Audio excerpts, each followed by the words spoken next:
अब मैं जो बात करने वाला हूँ मेन, मैं आपको फॉर्म ऑफ वर्ब के मीनिंग बताने वाला हूँ।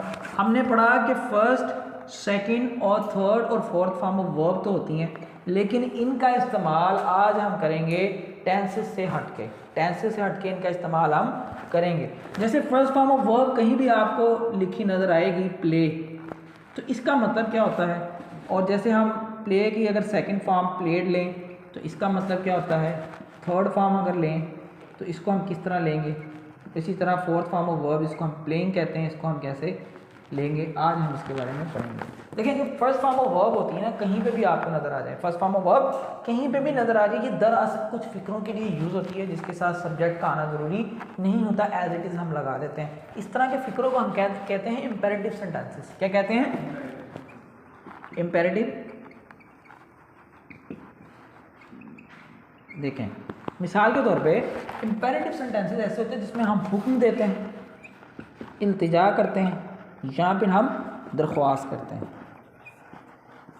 अब जैसे कि मैंने आपको कहा कि दरवाज़ा बंद कर दो या जाओ, ठीक है, आप दरवाज़ा बंद करनी की होती है शट, ठीक है, शट फर्स्ट फॉर्म ऑफ, हम सिंपल पहली फॉर्म को लगाते हैं शट, तो उसके आगे दरवाज़ा the door, shut the door, simple. इसी तरह हम कहते हैं खा लो, क्या खा लो, ईट इट, क्या कहते हैं? Eat it. इस तरह हम कहते हैं बैठ जाओ, तो क्या कहते हैं? Sit down.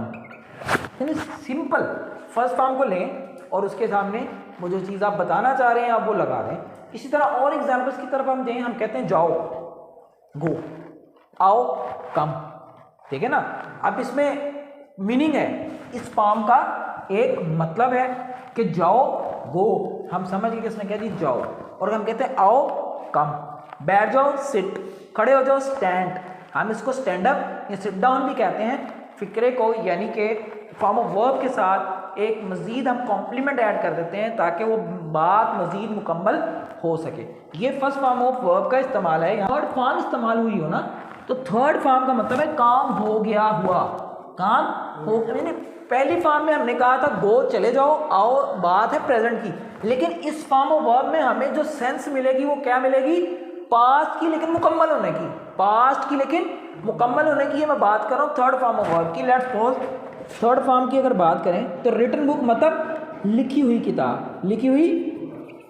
हम इसमें ये नहीं कह सकते कि किताब लिख रहा है, या इसको हम कहेंगे लिखी हुई किताब। इस तरह हम कहते हैं ना रिटन लेटर, रिटन लिखा हुआ,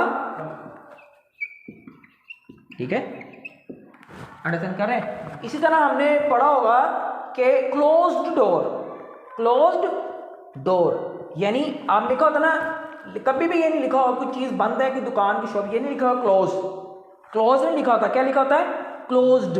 क्या लिखा होता है? क्लोज्ड लिखा होता है, उसका मतलब है बंद कर दी गई, बंद कर दी गई। तो ये जनाब सेकंड फॉर्म ऑफ वर्ब का, थर्ड फॉर्म का जो है इस्तेमाल है कि जहां भी आप देखें कि ईडी के साथ फॉर्म ऑफ वर्ब लगी हुई है ओनली ऑन वन, तो इसका मतलब है काम हो गया है, बंद हो गई है, निकल गई है, ठीक है ना। अंडरस्टैंड करें बात को। इसी तरह हम बात करते हैं अब आईएनजी के बारे में।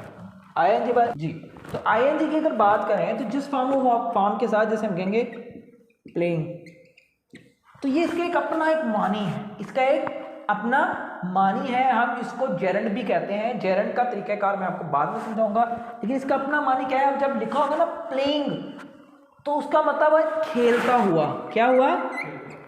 खेलता हुआ। अब इस देखें मतलब, अब हम इसके सामने प्लेइंग बॉय, क्या मतलब होगा? खेलता हुआ लड़का, खेलता हुआ लड़का। इसी तरह मैं लिखूं सिंगिंग गर्ल, सिंगिंग, इसका मतलब क्या है? इसका मतलब क्या होगा? गाती हुई लड़की। यानी आईएनजी वाला जब भी आएगा तो उसका मतलब है काम जारी है, काम। ईडी वाले में क्या पढ़ा था? काम हो गया। पहले फॉर्म में हमने क्या पढ़ा कि अभी बात हो रही है आने जाने की। अब जब हमारे पास आईएनजी वाली फॉर्म आएगी तो उसका मतलब है काम जारी है। तो इसमें आएगा स्लीपिंग गर्ल। क्या आएगी? स्लीपिंग, यानी क्या होगा इसका बताएं?